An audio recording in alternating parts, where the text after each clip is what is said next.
Hello dear, कैसे हैं आप सभी। आज हम लोग सेतु माह कार्यक्रम के अंतर्गत कक्षा 6वीं के हिंदी विषय के सप्ताह 3 की गतिविधि 1, 2 और 3 को पढ़ेंगे। चलिए देखते हैं। सप्ताह 3 गतिविधि नंबर 1। चित्र दिख रहा है आपको, नाम भी आप जान गए होंगे, तो जल्दी से कमेंट में लिखिए। हाँ, नाम है रंगोली। दिए गए रंगोली को ध्यान से देखिए और प्रश्नों के उत्तर लिखिए। इस रंगोली को ध्यान से देखना है और इसके आधार पर प्रश्न आएंगे, उसका उत्तर देना है। इस चित्र में आपको क्या दिख रहा है, अपने शब्दों में लिखिए। इस चित्र में आपको क्या दिख रहा है, इसको अपने शब्दों में लिखना है। इस चित्र में एक सुंदर सी रंगोली बनी हुई है जिस पर दीपक जल रहे हैं। दिख रहा है सुंदर रंगोली और दीपक इस पर चल रहे हैं।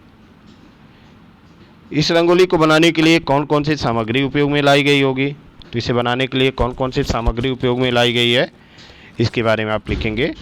जैसे इस रंगोली को बनाने के लिए विभिन्न प्रकार के अबीर, जो एक प्रकार का रंग होता है, अथवा चावल के चूर्ण को रंग करके प्रयोग किया गया है। इनसे इस रंगोली का निर्माण हुआ है। क्या आपने कभी अपने विद्यालय में या घर पर रंगोली बनाई है, इसके बारे में अपना अनुभव लिखिए। विद्यालय में अथवा घर पर अपनी रंगोली बनाई है तो इसके बारे में अपना अनुभव लिखना है। तो आप ऐसे कह सकते हैं, हाँ, विद्यालय अथवा हमारे घर में विभिन्न प्रकार के अवसर, कार्यक्रमों एवं त्यौहार में रंगोली बनाई जाती है। हम सभी पूर्ण खुशी के साथ आनंद से रंगोली बनाते हैं। तो ऐसे आप लिख देंगे। रंगोली किन किन अवसरों और त्यौहार पर बनाई जाती है, इसका उत्तर आपको लिखना है।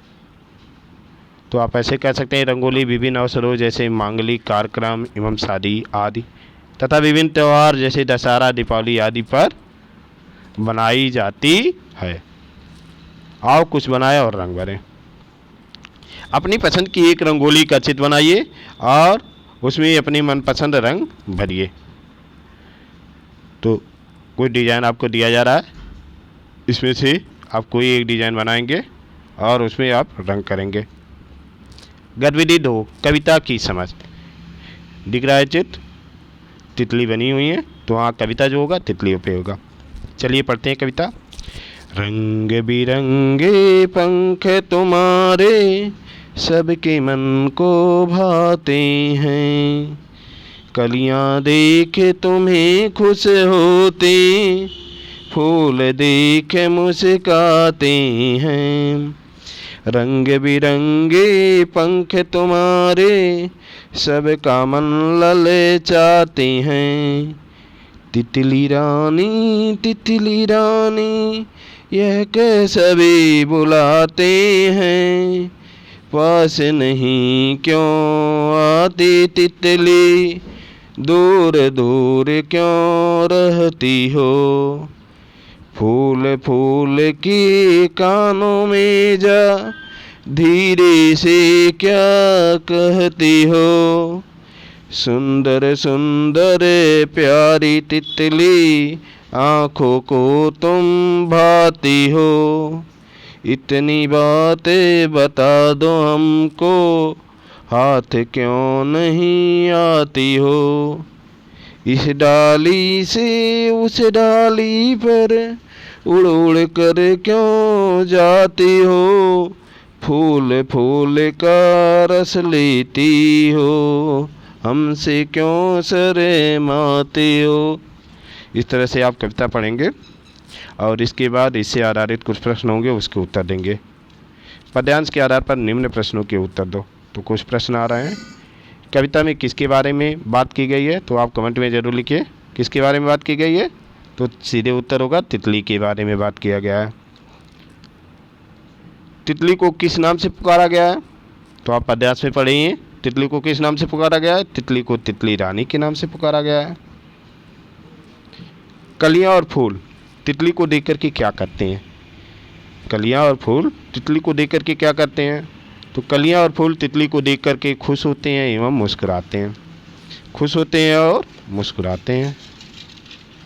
नीचे दिए गए समान अर्थ वाले शब्दों को उचित मिलान कीजिए। यहाँ शब्द है, यहाँ इसका अर्थ दिया है, लेकिन अर्थ क्रम से नहीं दिया गया, उसका मिलान करना है। जैसे डाली, खुश होना, ललचाना, बातें हैं, शर्माना, ये सब शब्द हैं। इनका अर्थ है लुभाना, अच्छे लगते हैं, शाखा, लजाना, प्रसन्न होना, इन सभी में इनका अर्थ है। डाली, डाली का अर्थ क्या होगा? शाखा। डाली का क्या होगा? शाखा। खुश होना का प्रसन्न होना, ललचाना का लुभाना, बातें हैं अच्छे लगते हैं, शर्माना का लजाना। कविता में कलियां शब्द कली का बहुवचन है। इस प्रकार आप निम्न शब्दों के बहुवचन शब्द बनाकर लिखिए। कली शब्द का बहुवचन कलियां है, तो ऐसे आपको लिखना है डाली, तितली, आँख। जहाँ पे इकारांत हो उसे छोटे ही करके यहाँ लगा देते हैं। जैसे डाली का होगा डालियाँ, तितली का होगा तितलियाँ, आँख का होगा आँखें। ये इसके बहुवचन होंगे। निम्नलिखित शब्दों का प्रयोग करते हुए वाक्यों का निर्माण कीजिए। इन शब्दों का प्रयोग करके हमें वाक्य बनाना है। आप लोग वाक्य बनाकर कॉपी में लिखते रहिए। ध्यान देना है, वाक्य बनाते समय इस शब्द जो हैं उस वाक्य में जरूर आना चाहिए।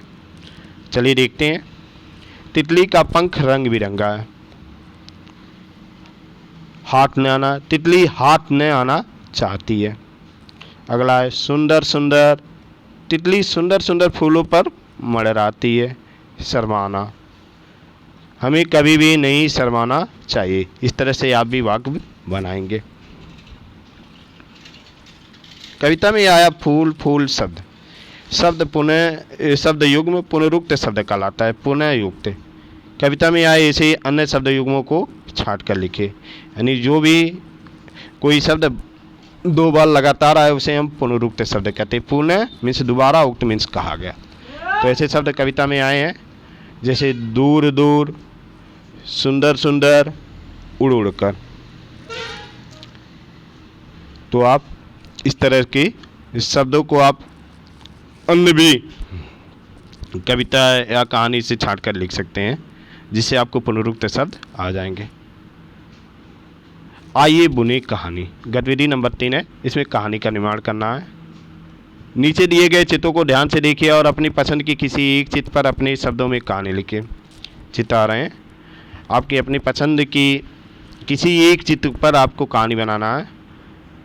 वैसे दोनों कहानी आपको पसंद होंगे, चित्र देख करके ही पता होगा ये कहानी है शेर और चूहा, तो यह है प्यासा कौवा।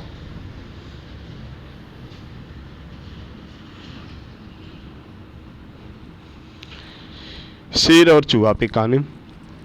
यह बच्चों के लिए शेर और चूहे की कहानी है।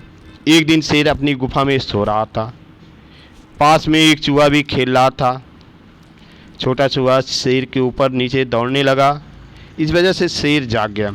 छोटे चूहे पर क्रोधित होकर शेर ने उसे पकड़ लिया और कहा, हे छोटे जीव, तुमने मुझे जगाने की हिम्मत कैसे की?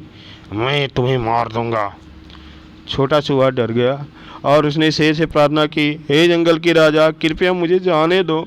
एक दिन मैं इस एहसान का बदला आपकी मदद करके जरूर चुकाऊंगा। शेर ने सोचा कि वह उसका क्या भला क्या कर सकता है। शेर ने छोटे चूहे को जाने दिया। कुछ दिनों बाद शेर जंगल में घूम रहा था। उसी समय एक शिकारी शिकार करने जंगल की तरफ आया हुआ था।